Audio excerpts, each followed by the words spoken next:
Sir Sanjay Raut असं म्हणतात की राज्यात समांतर सरकार सुरू आहे. एकनाथ शिंदे सातत्याने बैठकांचं सिलसिला सत्र सुरू केलंय, त्यामुळे फडणवीसांचं काही ऐकतात की नाही असा प्रश्न त्यांनी उपस्थित केला. हे सरकार महायुतीचं सरकार आहे आणि हे सरकार सर्वांना बरोबर घेऊन काम करणारं सरकार आहे. मागे आता याच महाशयाने असं सांगितलं की एकनाथ शिंदे साहेब नाराज आहेत, आता काम करायला लागले तर समांतर सरकार चालवतात. आम्ही समांतर सरकार वगैरे काही चालवत नाहीत.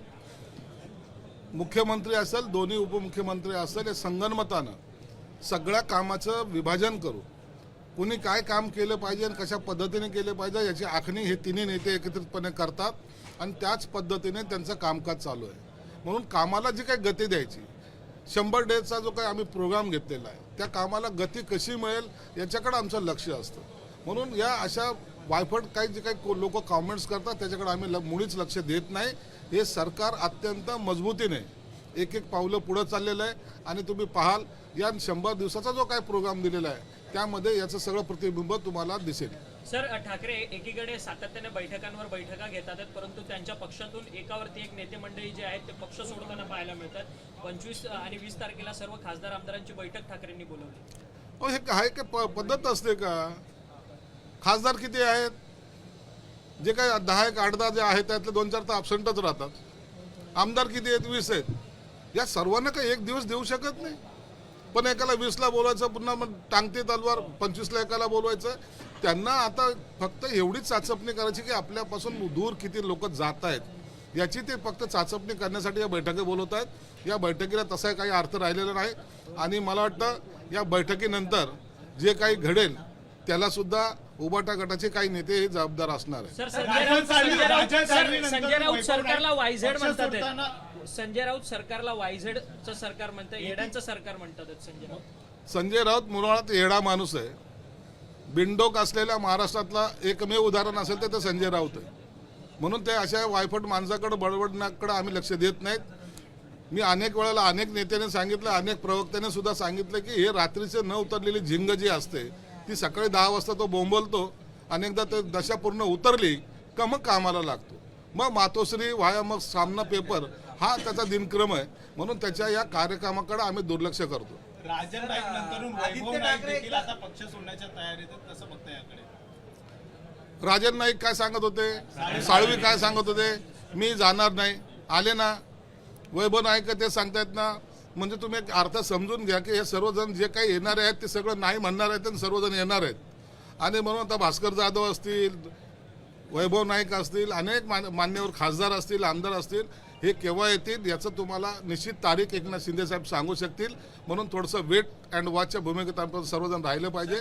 निश्चितच भविष्यामध्ये पक्षप्रवेश होईल असं शहाजी बापू म्हणतात की एकदा उद्धव ठाकरेंना कंटाळून आदित्य ठाकरेच एकनाथ शिंदेच्या शिवसेनेत येतील. आता कोण आदित्य ठाकरेला कंटाळून उद्धव साहेब कुठे जातील का उद्धव साहेबाला कंटाळून आदित्य कुठे जातील? हे आता हे त्यांच्या आपसातलं जो काय आहे तिढा ते आम्ही सोडू शकणार नाही. पण शहाजी बापूला सांगेल की बाबा त्यांच्यामधलं असलेलं आपसातलं प्रेम त्याच्यामध्ये आपल्याला दुफळी कुठेही माजवायची नाही आहे.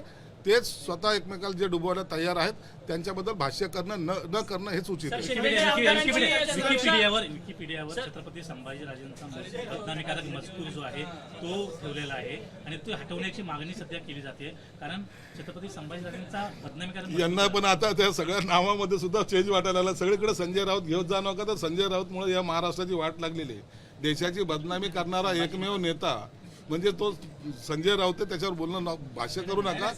संभाजी महाराजाबद्दलचं जे काही वक्तव्य जे पिढी याच्यावर आलेलं आहे, जे बदनामकारक जे आलेलं आहे त्याचा सरकार निश्चित आता विचार करते आणि त्याच्यावर कारवाई सुद्धा केली. शिंदे गटाच्या आमदारांची सुरक्षा कमी केली आहे त्यामुळे आमदार नाराज आहेत. शिंदे गटाच्या कोणत्याही आमदाराची सुरक्षा कमी केलेली नाही. ज्या आमदारांना सुरक्षा दिलेली ती तशी आहेत.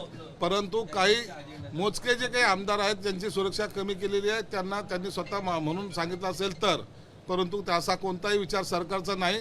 परंतु या व्यतिरिक्त काही लोकांनी आम्हाला थ्रेटिंग होत आहे, आम्हाला जीव मारण्याच्या धमक्या येतात म्हणून काही कार्यकर्त्यांनी पण पोलिस बरोबर बाळगण्याची जी काही प्रथा सुरू केली होती त्यांना चाप सरकारने जरूर लावलेला आहे.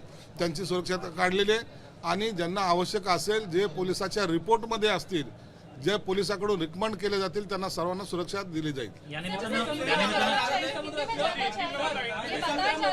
समुद्राकडे के जो आमदार हैं उनकी जो सुरक्षा है वो घटा दी गई है। सर हिंदी में इसका जवाब दीजिए। देखिए, कोई आमदारों की सुरक्षा घटाई गई नहीं। जिनको लगती है, पुलिस के रिपोर्ट रहती है, उनकी एक कमेटी होती है, कमेटी का जो रिपोर्ट आता है उस तहत उनको सुरक्षा दी जाती है।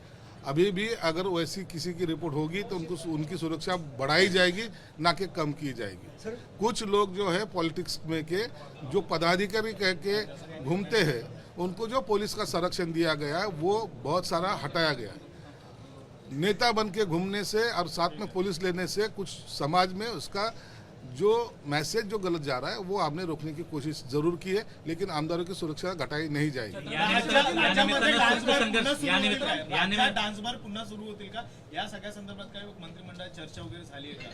नाही, डान्स बार वगैरे याची चर्चा मंत्रिमंडळात झाल्याची मला माहिती नाही आहे। याबद्दल मुख्यमंत्री सांगू शकतील, परंतु मला वाटतं या महाराष्ट्र राज्यामध्ये अशा प्रकारचे बार चालू होणं हे गैर आहे आणि त्याला कोणी पाठिंबा देणार नाही। मुख्यमंत्री त्यांचं स्मारक आरबी संस्थानामध्ये अजूनही झालेलं नाहीये, तर त्यांच्यासाठी जे कार्यालय करण्यात आलं होतं समितीचं कार्यालय, त्याची प्रचंड दुरावस्था झालेली आहे। एबीपी माझा हा विषय समोर आणला, अजूनही कुठल्याही प्रकारची हालचाल नाही। साधारणपणे 8 वर्ष झालं कार्यालय तसंच पडून आहे। आता हा विषय थोडा गंभीर असल्यामुळे या सर्व प्रश्नाची उत्तरं मुख्यमंत्री साहेब देतील। एबीपी माझा, उघडा डोळे बघा नीट।